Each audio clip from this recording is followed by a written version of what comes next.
5 years ago, there was something drastically wrong with the LED display for my air conditioning and heater controls on my C5 Corvette, and so I fixed it myself. And 5 years later, it's still fixed. This is a C5 repair that I really do think many of you can do yourself in your own garage if yours has stopped working or occasionally goes dim. In my case, depending on the air temperature, once in a while the LED display was nice and bright, but most of the time it was just kind of dim, which made it virtually impossible to read outside in the daylight, and then it just completely stopped working. Turns out this is an extremely common problem with our 5th generation Corvettes that have this style of HVAC controls, which I believe is the vast majority of them. And it's caused by 20 years of heat cycling, which expands and contracts the electrical components inside of the display assembly. That repeated heat cycling year after year ultimately forms cracks in the little solder joints, disrupting the flow of electricity. The good news is, if you are a little bit mechanically inclined, all we typically need to do is a little bit of disassembly so that we can get inside of that control unit and resolder some of those connections that have formed cracks. And here's how I go about doing that. Toys for life. Quite possibly the most common problem in a C5 Corvette is the HVAC LED lights go dim and you can't read them, especially outside and if it's sunny.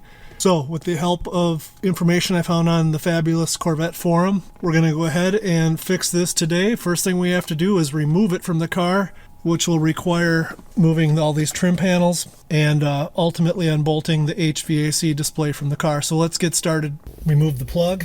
There's a sensor in here too, but there's also a bolt for the dash trim plate. Use a small screwdriver, carefully pry it out of the way, and you can see the screw we need to remove. It's a Torx bit. And set your screw out of the way. Keep them in a safe spot so you don't lose them, of course. Next 2 screws are inside this little cubby area.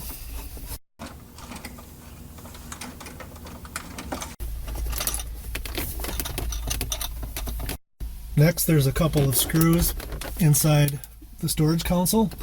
Got to pop these plugs off carefully with the flat blade screwdriver and set them off to the side. And using a 10mm, remove the nuts. And I'm going to be pulling this console out of the way, so I'm just going to put all my nuts and screws so far in here for safekeeping. Next step is to remove this plastic deal here. It just simply pops out of here carefully without breaking it, and then disconnect the switches.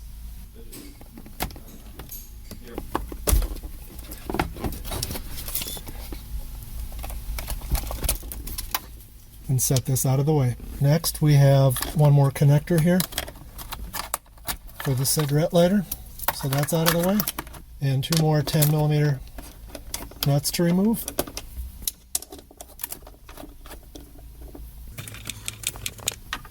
And once again, just set all that hardware inside the cubby box so that they're for safekeeping. At this point, should be able to pull it back about 2 or 3 inches, and you can leave this in place. Okay, now when we're taking this plastic trim off, we have to be careful so you don't break it, of course. There's a retainer, plastic retainer that holds this boot in place. So I'm just going to work this loose.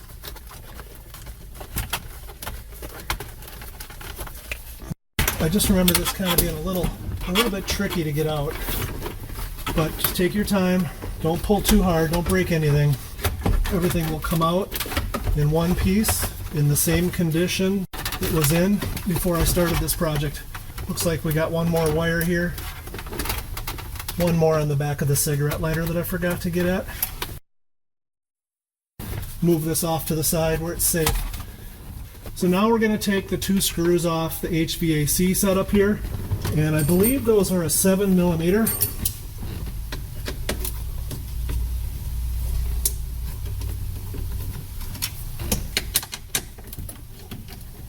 Okay, got these screws out. Let's pull this unit back, and there's just one blue connector. Just push this back and this should pop off. Yep, just depressing this blue retainer and slowly wiggling it back and forth, it does come off. So now we're going to take this over to the bench.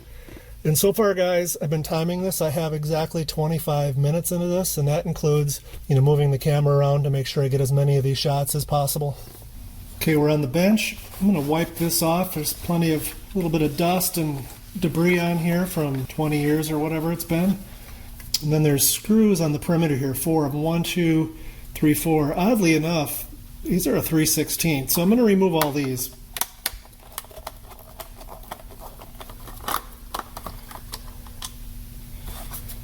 Okay, now I'm going to open this up. And I think this is the board that we need to get at. So there's 4 more screws. So I'm going to carefully take these off. They're 3/16 as well.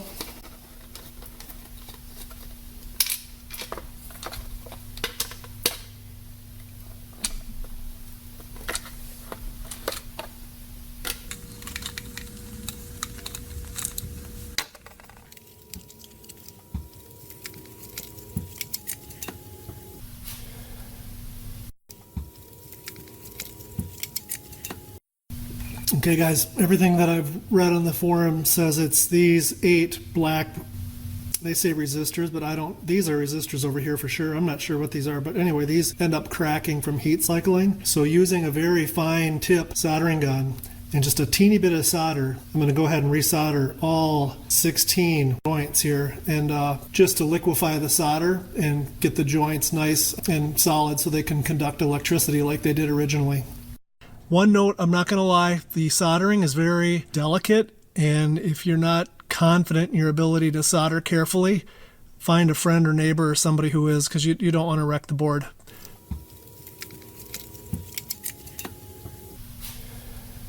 And then I'll continue on each side and get them all done.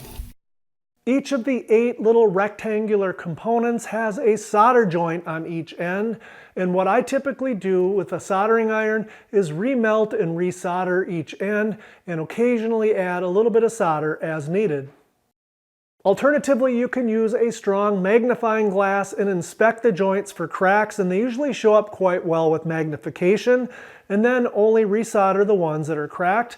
And so that's choice B, and it's up to you. If any of those small rectangle components have cracked and completely separated, simply use something like a toothpick or a golf tee to put it back into place like a jigsaw puzzle, and then hold it in place on the board while you resolder it. Once you get them all soldered up, remember to put this board back into the cover, replace these 4 screws, carefully put this back together, and replace these 4 screws as well.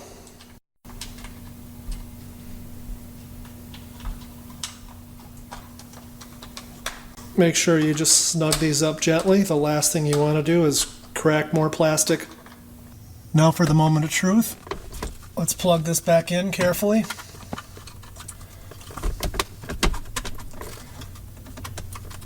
Set it in place. And I would certainly test it out before you go ahead and put everything back together, just to make sure everything works. And another success. And of course, don't forget, put these screws back in to hold the HVAC unit to the dash. Don't go too tight, just nice and just snug, but not too tight. Now we're just going to put things back together in the reverse order of disassembly. Take the opportunity to clean this up really good while you've got it out. And don't forget to hook up the electric for the cigarette lighter.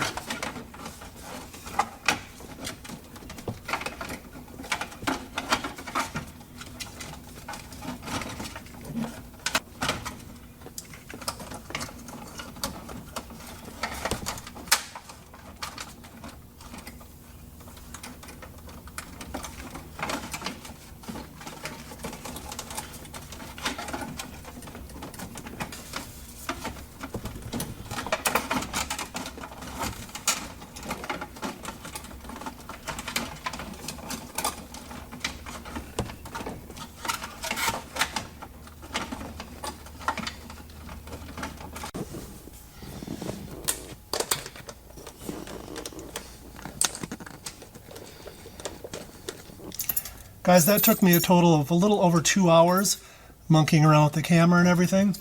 Now I'm going to go and take it for a spin.